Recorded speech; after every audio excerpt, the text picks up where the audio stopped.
In today's show, we're looking at buy low and sell high players for fantasy basketball, a couple of rookies, a couple of second-year players. You'll find out soon, Michael Bolton. Thanks, Josh. It's Michael Bolton here, and it's time for another episode of the Locked On Fantasy Basketball Podcast. Let's get to it. Let's get to it, indeed.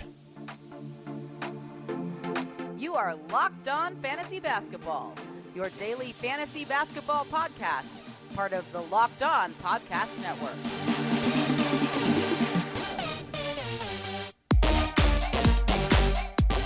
Hello and welcome to the Locked On Fantasy Basketball Podcast, brought to you by Basketball Monster. My name is Josh Lloyd and I am the lead fantasy analyst at basketballmonster.com and someone who just made the playoffs in fantasy football. So congratulations to me. The first time playing fantasy football in like 10 years. Yes, let's go. Anyway, you can find me on Twitter as always at redrock_bball. You can find me on TikTok at redrock_bball, on Instagram at Locked On Fantasy Basketball, and Substack joshloyd48.substack.com. Today's episode, actually I don't think today's episode is brought to you by anybody, so it's not. Just thank you for making Locked On Fantasy Basketball your first listen every day. We are free and available on all platforms. We're here to look at buy lows and sell highs. As is tradition, there are 5 people that I'm looking at as buy lows, 5 as sell highs. If someone is not mentioned as a buy low, it does not mean that they are not a buy low. If someone is not mentioned as a sell high, it does not mean they are a sell high. If someone is mentioned as a buy low, it does not mean acquire them at all cost. It means see if you can get them at a cheaper price than normal, and if you can't, don't worry about it. Sell high does not mean you must dump this player. It means see if you get good value back, and if you can't, ride out the good times. That is how all of this works. No one is a must trade or a must acquire or anything like that. It is all about trying to find value. And you're going to find people who become on buy lows, and then they go into sell highs, and they go back to buy lows. And it's about doing that. You sell a guy at top 20 value, he then falls and he's the 130th best player, then you buy him back for top 90 value, then he goes back to top 10 and you're selling for top 30 value. It's all about just acquiring talent and ups and downs and all that sort of stuff. That is how you maximize your value playing fantasy basketball. So all of that to say, warning. Let's get it on, Gilly. Okay, let's look at how we did 2 weeks ago. Not a bad result, I think, when looking at these recaps. The buy lows we had for the Week 7 show was Michael Porter Jr., who was 246th, and then he hasn't played since. So, that's obviously an L because he hasn't played. I still think that he is a buy low, but he hasn't played, so it didn't work. Paulo Banchero was 328th over that time frame. Okay, he's 88th since then. He's sort of settling in. You're always, I think, going to have some issues with lack of defensive stats and bad percentages, but he's settled back in. Budrick Hield was 144th. Since then, he's 68th. I think 70 to 100 is a fair range for Hield.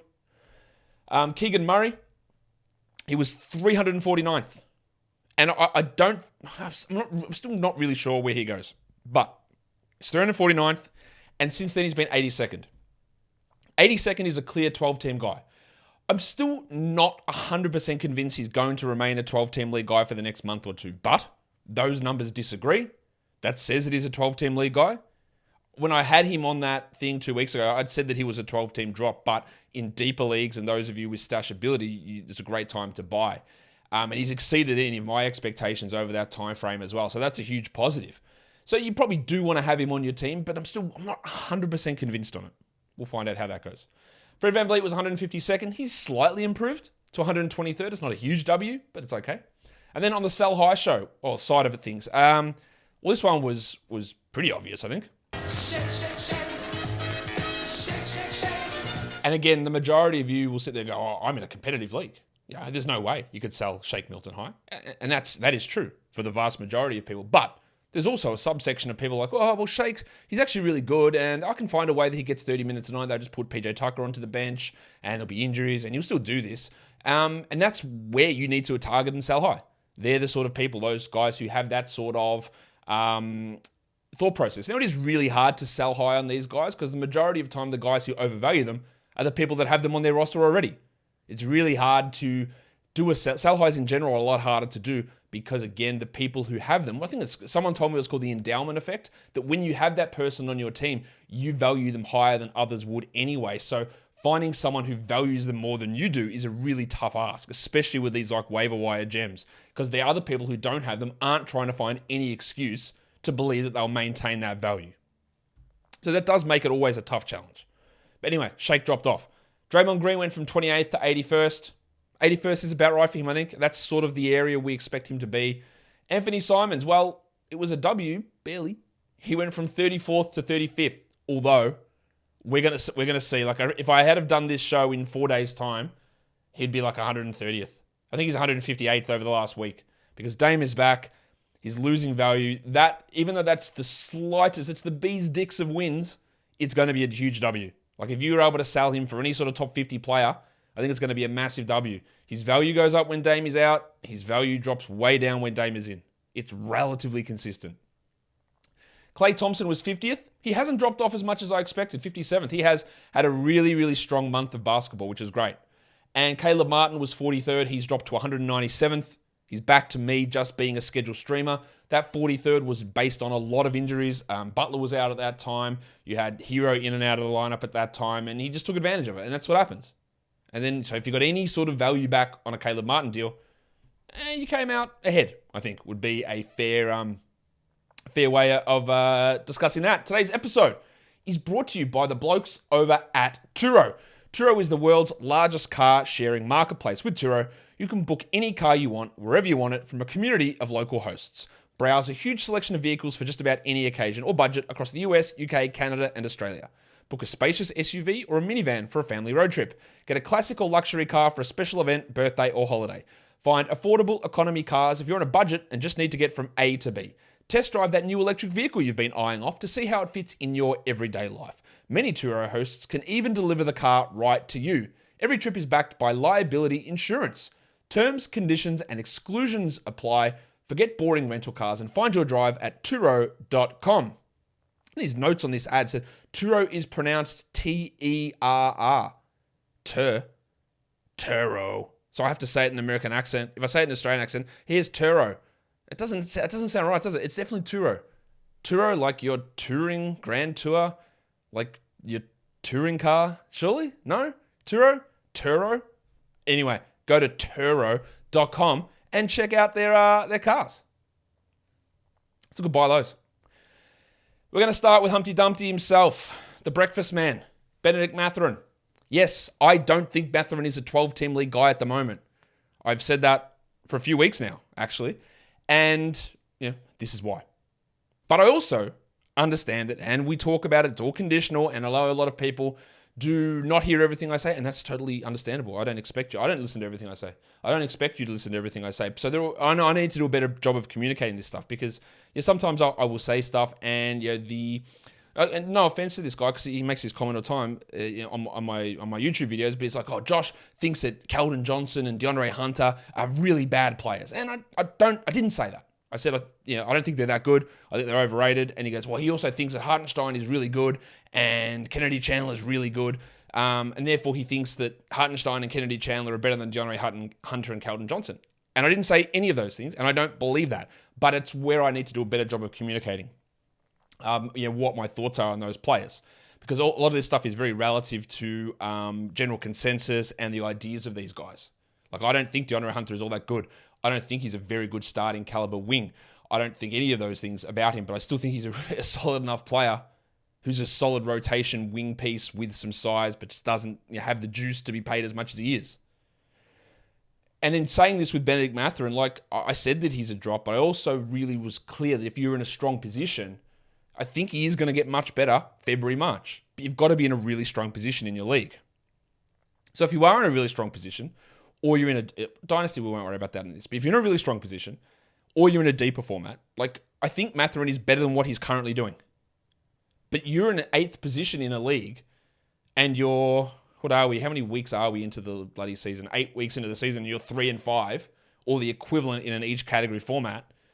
You can't deal with this nonsense for another 2 months. In a deeper league, though, he can push back to be the 170th best player. He's 291st, Benedict Mathurin, in category leagues over the last 2 weeks. 164th in points leagues. That's useless. It's not helping anybody. Why is he down this far? Well, his points are down, fantasy points from 21 points over the last 2 weeks versus 25 for the season.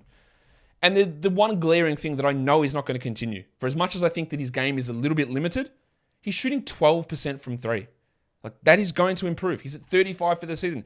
His numbers this season are not massively inspiring. Everyone loves the points. 17 points per game is great as a rookie. 1.5 assists, 0.6 steals, 0.1 blocks. They're not good numbers. And that's hurting him in fantasy. But I look at 11.8% from three and go, yeah, that's changing. He might not go back to the guy that shot 38% or 42% or whatever it was for the first 2 weeks of the season, really mirroring what Chris Duarte did last season, by the way. He started off shooting 48% from three, I think. This is going to bump up. And therefore, because he's shooting 12% from three, instead of the 1.9 threes he's averaging this season, he's averaging 0.5 threes over the last 8 games. He's hit 4 threes in 8 games. That's really bad. And his usage, which I think maybe is reasonable, has come down from 25.7 to 23.5. I think that Mathurin can push back to B from here on out, like 160th, 170th, averaging out all the production. You might get a stretch where he's 180th, 190th, and then when we hit February, March, maybe he's 90th or 100th. So if you're looking to stash for later on, it's a good option. But if you're looking for production now, you're not getting it. And I do think that he was overrated early in the season, and I'm not convinced that steals or assists or blocks are going to come in at all. He has blocked 2 shots all season in 800 minutes. That's really bad. And that doesn't help your fantasy game. But I'm 100% confident he's going to shoot better. And these numbers are going to come up. So it's all about nuance in individual leagues and individual league position as to what you do with Mathurin. Can you afford to deal with someone who is destroying percentages, not giving you positive free throws, never helping you in assist, steals, or blocks, losing volume in threes, not rebounding? Look, he's not actually contributing anything. In fact, over the last 2 weeks, he is a negative contributor in every category. Only marginally in free throws at 79.1%, but still a negative in every category. That means you're at least below average in every category. It's bad, but I think he's going to be better. And the same goes for a fellow rookie shooting guard who, in general, rookie shooting guards are bad. They are bad in fantasy for a long time. 3-4 months. Unless you are an elite prospect, Anthony Edwards, Jalen Green, and even them they were bad. They sucked for a very long time. And they came good in March, April, or February maybe. Jaden Ivey, he sucks. His production's bad. And literally everything I just said for Mathurin applies to Ivey in terms of where you're positioned in your league, how your league is deep, all that sort of stuff. Like, he cannot contribute to your team right now, Jaden Ivey. He can't. In a category league. In points league, he's much better. He's the 266th ranked player for the season over the last 2 weeks in categories and 159th in points leagues. His fantasy points are down from 28 to 21. That's not good, obviously. But I do believe he's a must-roster 12-team points league guy. I'm not as sure on Mathurin.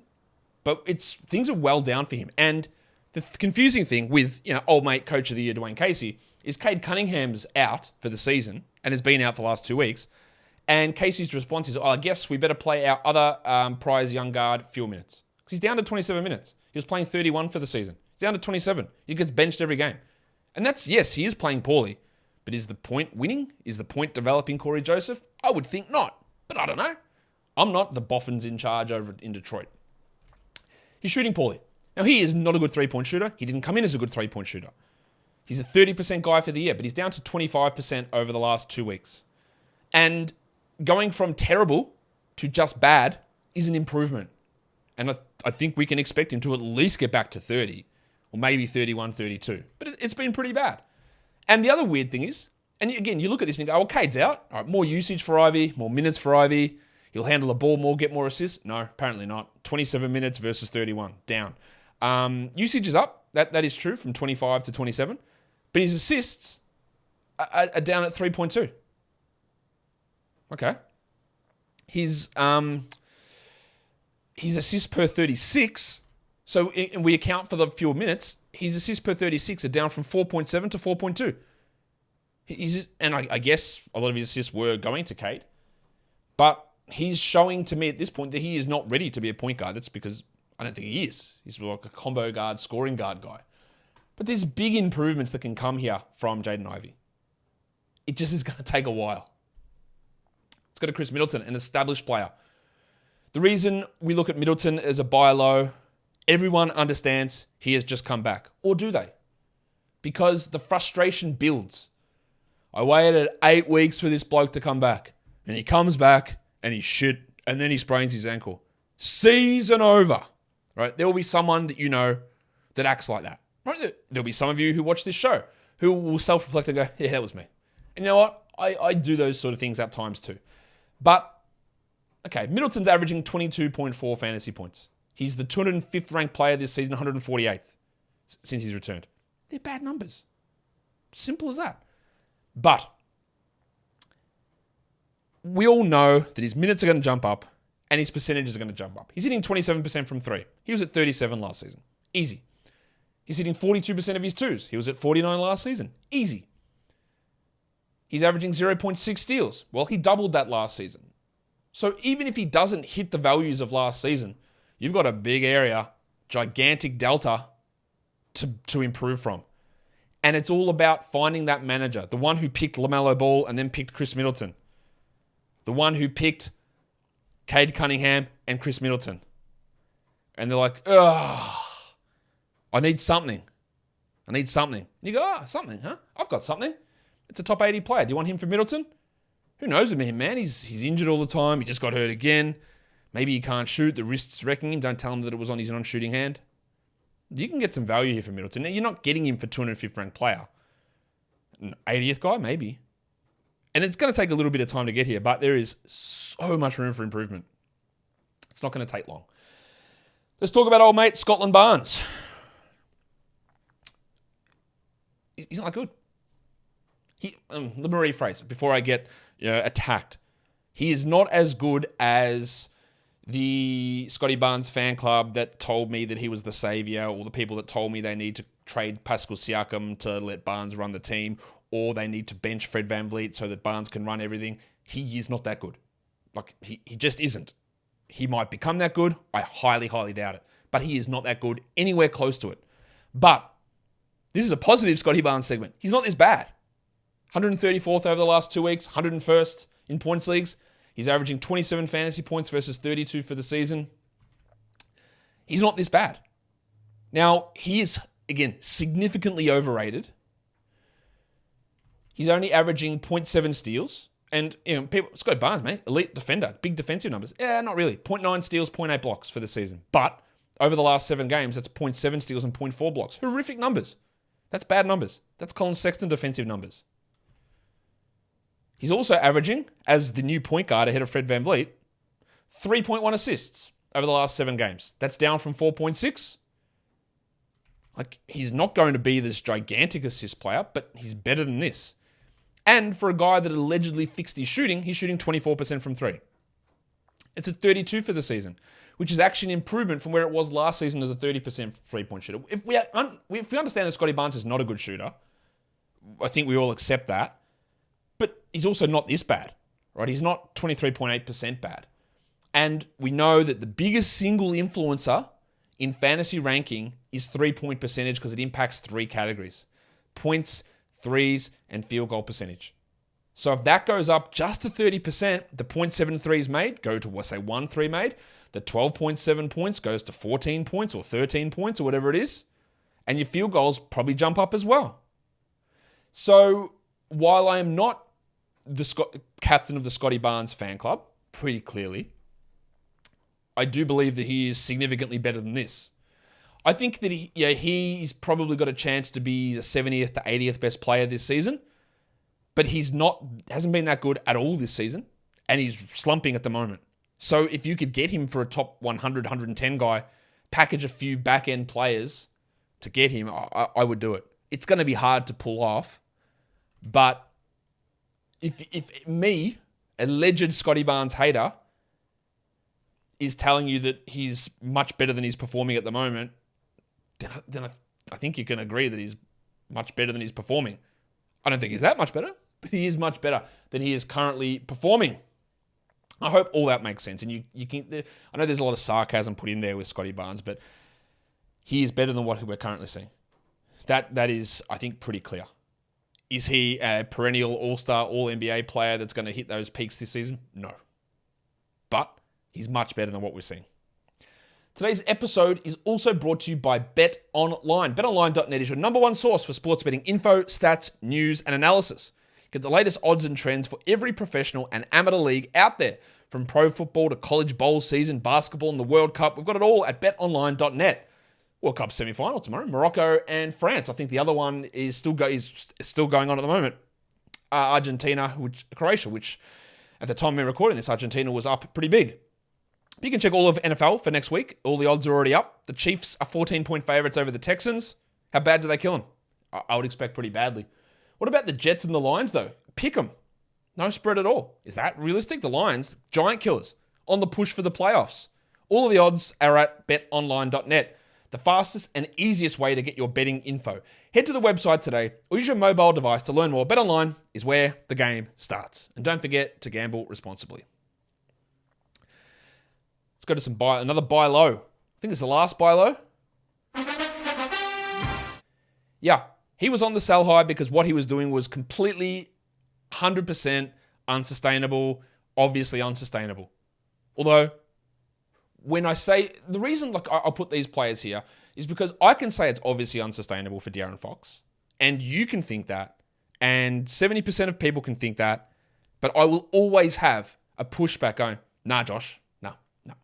The three-pointers are real. He hits his free throws. He's picking his spots. He's in control. He's definitely going to keep these numbers up. Right? And people will talk themselves into that stuff. Now, obviously, he didn't. And he was never going to be the best mid-range shooter ever, best rim finisher ever. Fox has improved, man. He's taken that next step. He's taken that leap. They're the people you've got to try and target in these sort of sell highs, buy low deals. Right? Because, obviously, it's not good. He's currently also injured with a foot issue. But 120th per game over the last 2 weeks in category leagues and 88th in points leagues. His fantasy points have dropped from 39 to 29. His 2-point percentage has dropped from 57 to 49. His 3-point percentage has dropped from 37 to 28. And his assist rate has also gone from 5.6 to 4. Now, the reality of who De'Aaron Fox is somewhere in between the top 10 player that he was versus the not top 100 player that he currently is. I think that this field goal percentage is not going to be 50%. I think that his free throws, there's a chance it doesn't stay at over 80. And I think that his three-pointers aren't going to stay necessarily as high. But there's massive improvement here. And I feel really, I didn't even include this, but he's got 2 steals in his last 4 games. This is a guy that in the past has been 1.2, 1.5. And this season, his numbers are down. There is plenty of room here for Fox to improve. Plus, if you acquire him now, he is currently injured. So that gives you great value. Now, what do I think is fair value? I think that looking at him as around a top 40, top 50 player rest of the season is realistic. So don't give up a guy who's around a top 40, top 50 player, because that would mean if you gave up that sort of player, then you are assuming that De'Aaron Fox pushes back to be a top 20 player, and I don't think that's real. What you need to do is get a top 70 player, a top 80 player. Take on the person who's got multiple injuries plus Fox. Alleviate some of the injury risk there that they have. You might not be able to do it, but you also might. People who rostered De'Aaron Fox last season and then have him again this season will be like, oh no, he sucks again. It's the same as last year because he was pretty bad last season. Oh, that was just a blip. And it was a blip to start the season. But he's not this bad. Look, he's not a 28% three-point shooter. He's not a 52 true shooting guy. This is all going to improve. But you gotta pick your targets. You got to find that person, look at their roster, look at their general mentality, look at how they view things, and inquire. But don't view Fox as a top 20 player rest of season. I don't believe that's realistic. Let's go to sell high players. He's done. He's good. Donovan Mitchell has been awesome this season. Like, awesome. He's the 11th ranked player over the last 2 weeks. He's 24th in points leagues. In points leagues, he's averaging 42 fantasy points. And you know what? That is actually lower than his season total of 43. Right? So this buy low is based on the last 2 weeks, but it's also based on there's no way that this stuff continues all season. Maybe there is. But Donovan Mitchell has been able to turn into literally one of the best shooters in the NBA. His true shooting percentage the last 3 seasons, 56, 57, 57. His true shooting this season, 63. His true shooting the last 5 games, 66. 66% true shooting as a perimeter player, as an undersized guard. Is Steph Curry like? Maybe Steph's never even been this good. Like, it is not going to be able to stick. So it's basically everything that he's doing. The 36 minutes fine. We've already seen his assists fall. We knew they would. Down under 4 per game. That is going to end up biting him really hard, I think, eventually. But he is shooting, over the last 5 games, 46% from 3. He's at 42 for the season. What's his career numbers? 37, 39, 36 the last 3 seasons. So has he improved? It's possible. Is he going to stick as a 42 guy or a 44 guy? I really doubt that. His 2-point percentage, 58%. Last season it was 53, and that last season was already a 6 percentage point jump from 48 the year before that. Is he just going to jump up like 10, 12 percentage points in 2 seasons? He could, but it feels really unrealistic. And his free throws. Now, last season, 85. The year before that, 85. The year before that, 86. The last 5 games, 95. This entire season, 89. And even if he goes back from 95 to 89, which is his season number, 89 is excellent, but 5 percentage point drops is big. It is important. And if he goes back to 86, still really good, that is a massive drop-off. And free throw percentage, while not quite as impactful as 3-point percentage, it impacts scoring. It impacts 2 categories, free throws and scoring. So he is coasting by for the first 24 games this season on absolutely elite shooting numbers. Elite. Is he this good over the course of the remaining 60 games of the season? I don't think so. If I can get a top 15 player back for Don Mitchell, I would. Would I trade him for a top 25 guy? No. I think because I'd rather just ride this out. But I feel really, I don't know if confidence is the right word, because he's done it for 24 games. But this level of improvement and this level of efficiency is really hard to do. So even if he drops from a 63 true shooting guy to a 59 or 60 guy, that's still probably a 10 ranking spot drop in fantasy. Going from how the hell is this guy doing this to still really, really good. And that's the nuance in that, I think. The wave pool, D'Anthony Melton, much like Shake Milton, yes, Tangles will be back. You can't wait too long to trade out D'Anthony Melton, because if you wait until Maxi's back, you get no value. Over the last 2 weeks, Melton's the 36th ranked player in category leagues. He's 59th in points leagues. He's averaging 33 fantasy, which I love D'Anthony Melton as a player. I think the Grizzlies were stupid to give him up, to be honest. They're still going fine, so they're okay, but I think he's a really good player. Over the last 5 games, he's playing 35 minutes a night. Well, we know that's not going to stick. Now, he has the advantage that if, say, Harden's out or Maxi's out or Harris is out, he probably slides in and starts. In the past, even if Embiid's been out, they've started him. All right, and that helps him. But he's doing this with the extra minutes, which again, he's at 29 for the season on minutes. I think that's 27, 26 is probably a more realistic thing for him. But he's doing that thing. It's like the triple whammy effect. I don't know how many of you know pharmacology. It's the triple whammy when you put like non-steroidal anti-inflammatories and ACE inhibitors, and there's something else. They have all 3 of them like screw your kidneys up all at once. I can't remember what the third. I forgot my pharmacology. Can't remember what the third one is. When you put these 3 things together, it's called the triple whammy effect on your kidneys. And this is like the triple whammy, but a positive. Increased minutes, increased usage, increased percentages, and everything looks super rosy, and your value just goes straight up through the roof. And that's sort of where we are with D'Anthony Melton at the moment. Over the last 5 games, he's hitting 49% of his threes. Like, it's huge. Like, it's just not going to stick. He's also up to 2.7 steals per 36. Now, he's a good steals guy, but usually when you take on a larger offensive load and play more minutes, your steal rate decreases. He's done the opposite. He's gone from 2.3 steals per 36 last season up to 2.7 this season. So he's increased minutes and increased rate. That's a really rare combination. All of those things suggest to me he's going to fall away. Now, there is a chance that D'Anthony Melton could be a top 100 player rest of season with potential injuries and rests and his production and how good I think he is. That is all possible. But if I get any top 80 player back in a deal, I'd target top 60, probably top 70 at the moment. I would take it immediately. understanding that I lose value for the next week and a half to 2 weeks, and there'll be maxi in and out, all that sort of stuff. But in the long run, when we're planning for future, I think that ends up being a win. Someone tweeted to me today that Josh Giddey should be called the Kramer because he's got similarly crazy hair, and Kramer says Giddey up. And you know what? If I could let me find who tweeted that to me. It was the real Sim Shaney. Simpson15 is his Twitter handle. Absolute W. It's a W nickname. So I'm just going to call him Kramer from now on, if I remember it. And I've got to get a sound drop for him. Anyway, Josh Giddey. It's been an up and down year. And when I was looking at these numbers, I looked at this and went, Josh Giddey's 37th over the last 2 weeks? What? 36th in points leagues? How's that happening? I thought he was just being a huge bust. And he sort of has been. Well, not really. He's 91st for the year. But he's averaging 39 or 38 fantasy points. That's up from 32. So what's happening here? Well, rebounds are up. 9.8 rebounds versus 7.8 rebounds for the season. Also, for the guy that's a bad free throw shooter, he's hitting 90% of them. He's at 74% for the season. This is on such low volume, though. I'll tell you how low volume it is. He is 9 of 10 over the last 6 games. You miss one free throw, and you're at 80%, and already the value drops. That is how low volume it is. So those numbers are really misleading. But people won't look at that. They'll see 90%, or they'll just see rankings or player raters. He's also hitting 47.6% from 3. And if there's one thing that I know and you know, is he's a bad 3-point shooter.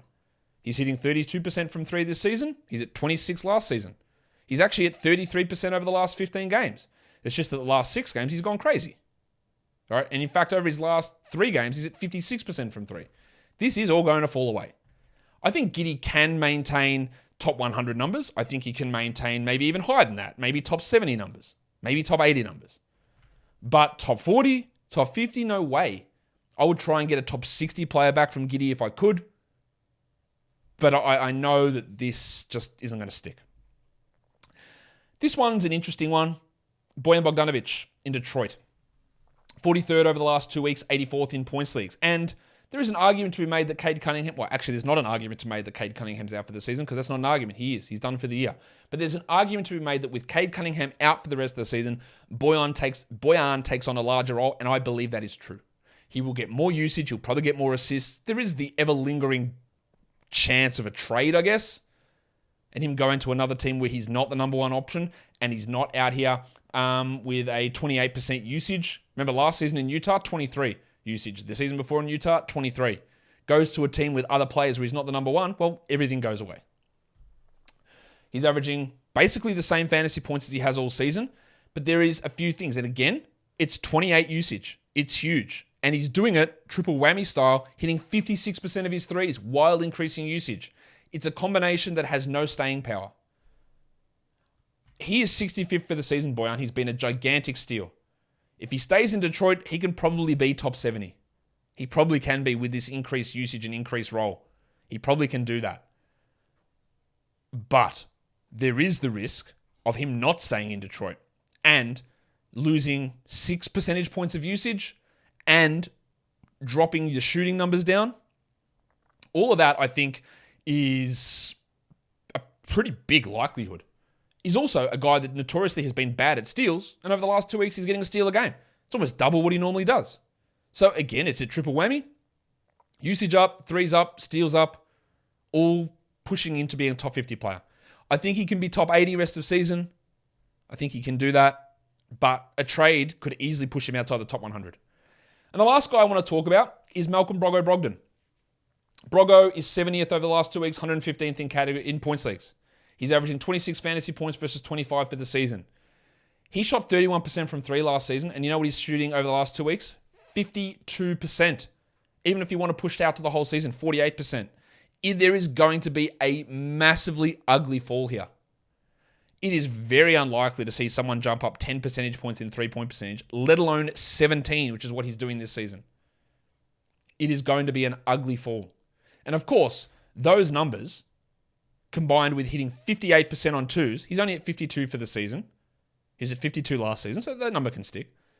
And he's at 92 from the line when he was at, much like Mitchell, like 86 the last 2 seasons. There's just so much room for him to fall. And you know what? Robert Williams has to return. And yes, they play different positions, but Robert Williams is 26, 27 minutes, pushes Brown and Tatum down, meaning that White definitely stays on the bench, and then White and Brogdon get those bench minutes together. Now, Brogdon's playing better than White, I think, most of the time, but I just don't see... If I get any top 100 player for Brogdon back in a deal, I would do it. I think there's going to be a huge reckoning in terms of minutes.